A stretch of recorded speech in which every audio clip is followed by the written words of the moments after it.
construtora Tenda teve um lucro líquido consolidado de 179 milhões de reais no segundo trimestre, o que representa uma queda de 12,2% sobre o mesmo período de 2025. Apesar do recuo, esse desempenho vem acima do esperado pelo mercado e o grupo elevou previsões para 2026 como um todo, segundo o balanço divulgado nesta terça-feira. O Goldman Sachs avaliou que os resultados da Tenda no segundo trimestre foram saudáveis, mas com algumas ressalvas. O lucro líquido ficou acima do esperado pelo banco, mas o resultado foi beneficiado por uma margem maior do que a prevista, com economias de custos em projetos entregues.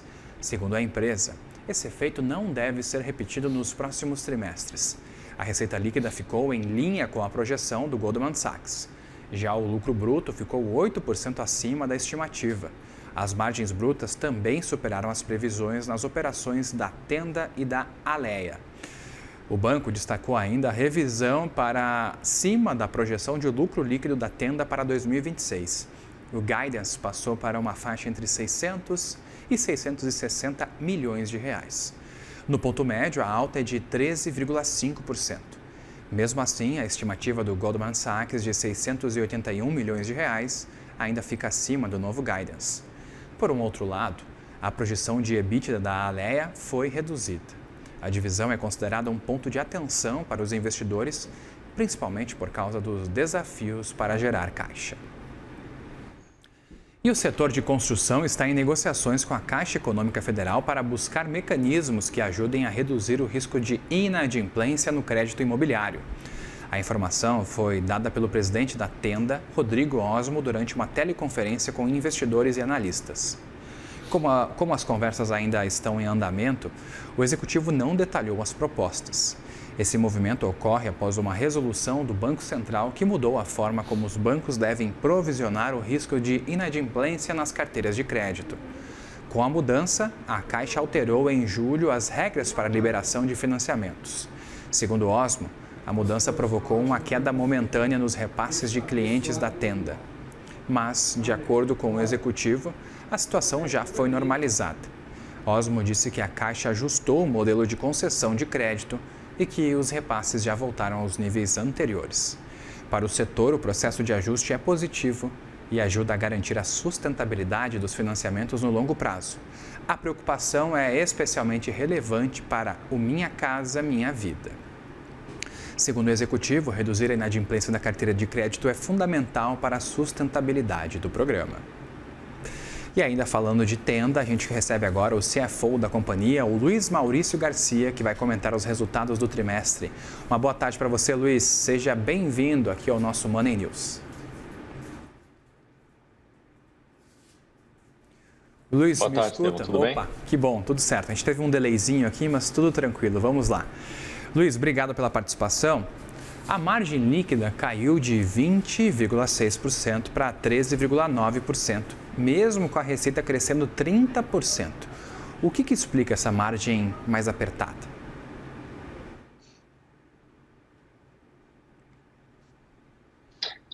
Na verdade, Estevão, acho que tem um ponto aqui importante, né? Na verdade, nosso lucro mais do que dobrou quando compara ao segundo tri do ano passado, porque no segundo tri do ano passado nós tivemos um ganho não recorrente, que ele foi relacionado a operações de swap que nós temos, que é uma operação de recompra de ações com instrumentos derivativos, né? Que a gente toma um empréstimo com os bancos. Então, excluindo esse efeito, o nosso lucro saiu de 77 milhões no ano passado para 161 milhões agora, né, no segundo tri desse ano. Então, essa é a forma como nós preferimos olhar o resultado, que é sem esse impacto, vamos dizer, não recorrente, né, do swap, que ele é um instrumento derivativo, né. Então, na verdade, nós temos visto um aumento de margens, né, e esse segundo trimestre foi a margem bruta recorde da companhia, né. Então, a margem do segmento Tenda foi uma margem acima de 40%, e com essa margem líquida, que excluindo esse efeito não recorrente, ela também teve uma melhora ano contra ano, né? Então, nós vemos esse resultado como sendo um resultado muito forte. Bom, Luiz, a gente vê que a Tenda vem acumulando trimestralmente alguns recordes bastante fortes. Existe uma demanda reprimida? O que sustenta esse crescimento? Eu acho que sim, Estevão, a força do programa Minha Casa Minha Vida, a gente tem alguns fatores, né, acho que primeiro a melhoria dos parâmetros do programa, nós tivemos, lembrando, né, uma última revisão do teto das faixas de renda e do teto de preço das faixas que ocorreu agora em abril, né. Então o governo vem, né, frequentemente atualizando as faixas do programa, acho que esse é um ponto importante. A demanda, vamos dizer, né, nem a demanda reprimida, mas vamos dizer, a própria demanda recorrente, né, ela é muito maior do que a oferta. Hoje, no Brasil, a gente ainda tem uma taxa de formação de famílias em torno de 1,3 a 1,4 milhão de novas famílias por ano, e o programa Minha Casa Minha Vida, que ele representa 80% da oferta de imóveis, ele está em 700, 750 mil unidades por ano, né? Então ainda há um descasamento muito grande entre oferta e demanda, que aí sim traz essa demanda reprimida que você bem mencionou, Estevão. Bom, Luiz, a gente vê que o Minha Casa Minha Vida foi um dos grandes motores da recuperação da empresa. Até qual patamar a Tenda depende dessas políticas públicas que impulsionam a construção? A Tenda ela é 100% focada no programa Minha Casa Minha Vida. Nós focamos nesse segmento. É bem verdade, né, que esse segmento deixou de ser um segmento de habitação popular. O Minha Casa Minha Vida hoje, através da faixa 4, ele já pega a média, né, média e dependendo do espectro, média alta, né, renda. E então o programa hoje ele tem uma abrangência muito grande, ele passou a atingir a grande, a enorme maioria, né, da população brasileira. Então, hoje nós somos 100% dependentes do programa Minha Casa Minha Vida, né. Nós acreditamos que, né, o programa habitacional no Brasil, né, agora há pouco, né, o tema aí era sobre o déficit, né, que vocês estavam falando, né, mas esse programa ele é um programa que ele é um ganha-ganha para todos os, vamos dizer, todos os stakeholders, né, envolvidos, né. Então, o governo não tem impacto fiscal para o governo, né, pelo contrário, ele até recolhe mais impostos pelo ganho de atividade econômica, gera muito emprego, eh, e quem arca, né, com financiamento e consequentemente com subsídio do programa é o FGTS, que eu acho que também pensando nos trabalhadores, né, e pensando na grande maioria o espectro de renda que ele pega o programa hoje, de renda até R$ 13.000, é a enorme maioria da população brasileira, né. Então acho que hoje esse é um programa que ele é um ganha-ganha. Então a nossa dependência é total, mas em função desses fatores nós acreditamos numa continuidade desse programa a muito longo prazo. Acho que virou um programa de Estado e que tende e muito bem sucedido, por sinal, né, e acho que tende a ter continuidade independente do cenário econômico ou político. Mas as novas patamares da Selic, por exemplo, podem trazer alguns impactos positivos ou negativos para você. Como que vocês estão enxergando a expectativa pela queda da taxa de juros ou um aumento? O que isso pode trazer de impacto para a empresa? É fato, Estevão. Felizmente, nós não temos um impacto direto na taxa de financiamento dos nossos clientes, né? Porque o programa Minha Casa Minha Vida tem taxas pré-determinadas, e isso só é possível porque a fonte de financiamento vem do FGTS. Mas esse juro num patamar restritivo, né, que é o que predomina atualmente, muito alto, ele traz uma série de impactos, né? E a gente tem visto um deles tem sido o endividamento das famílias, né, em nível recorde, e isso preocupa, porque consequentemente, quanto mais famílias tiverem dificuldade financeira, independente da taxa de juros do programa Minha Casa Minha Vida ser uma taxa baixa, essa família pode não vir a conseguir adquirir o imóvel, porque ela já comprometeu a renda dela, né, em outros financiamentos. Então, hoje é um cenário que preocupa bastante. Nós temos acompanhado, não só com atenção, né, e com preocupação, o aumento do endividamento das famílias, mas, consequentemente, o impacto disso, que traz inadimplência, uma série de fatores. Mas eu acho que, sem dúvida, hoje é um ponto muito restritivo para a economia. Essa semana nós vimos aí capa né, de grandes jornais no Brasil falando do volume recorde de empresas, médias e pequenas empresas, indo para a recuperação judicial, né?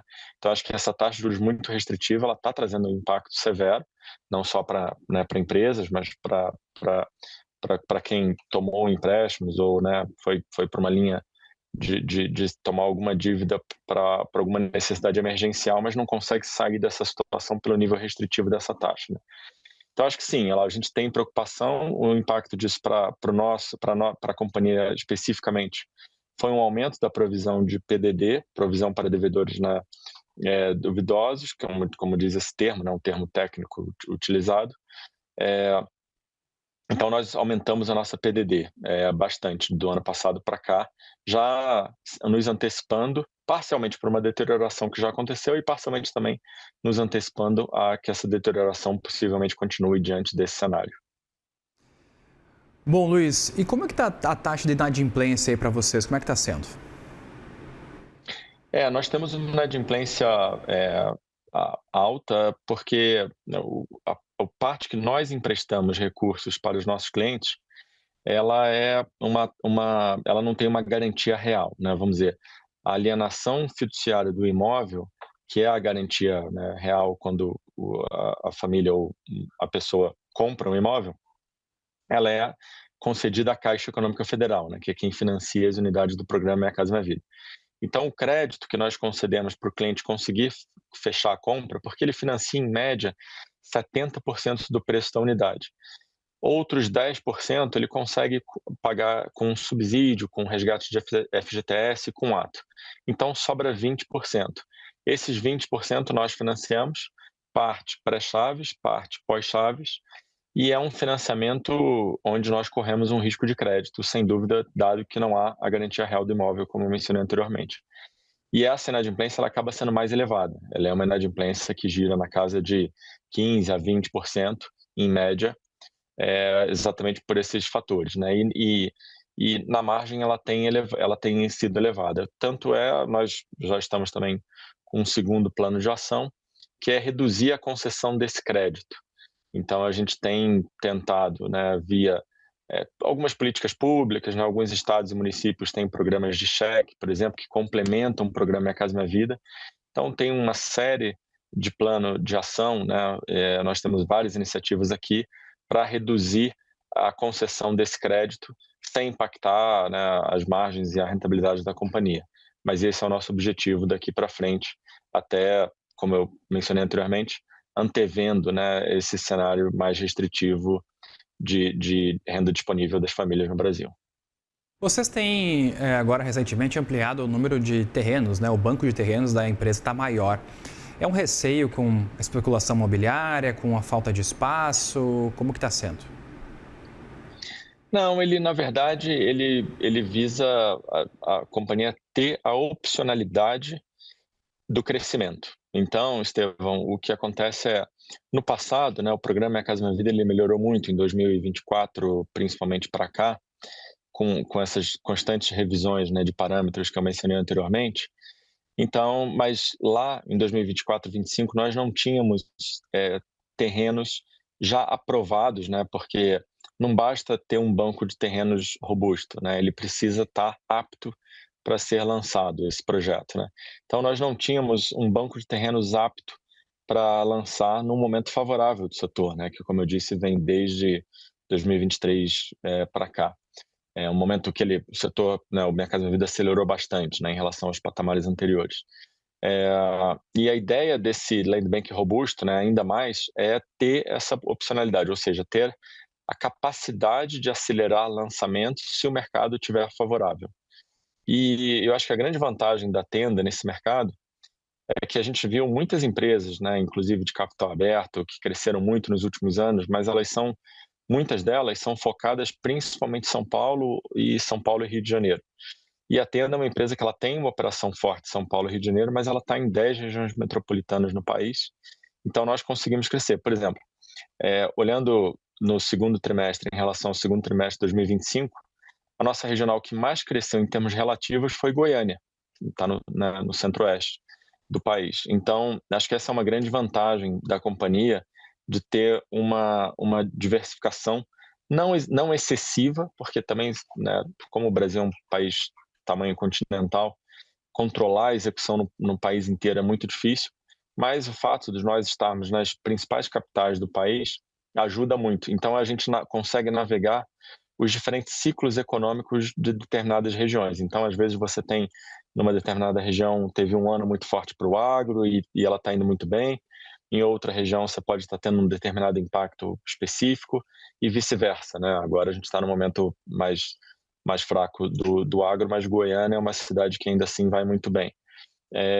Mas então acho que essa vantagem do posicionamento estratégico e também atuar em todas as faixas de renda do programa Minha Casa Minha Vida, né, 1, 2, 3 e 4, ela nos ajuda muito a navegar as dificuldades, né, dos ciclos econômicos. Luiz Maurício Garcia, CFO da Tenda, muito obrigado pela participação aqui, por ter falado com a gente. Obrigado a você, Estevão. Obrigado a CNN pelo convite. Muito obrigado. As portas sempre abertas para vocês por aqui.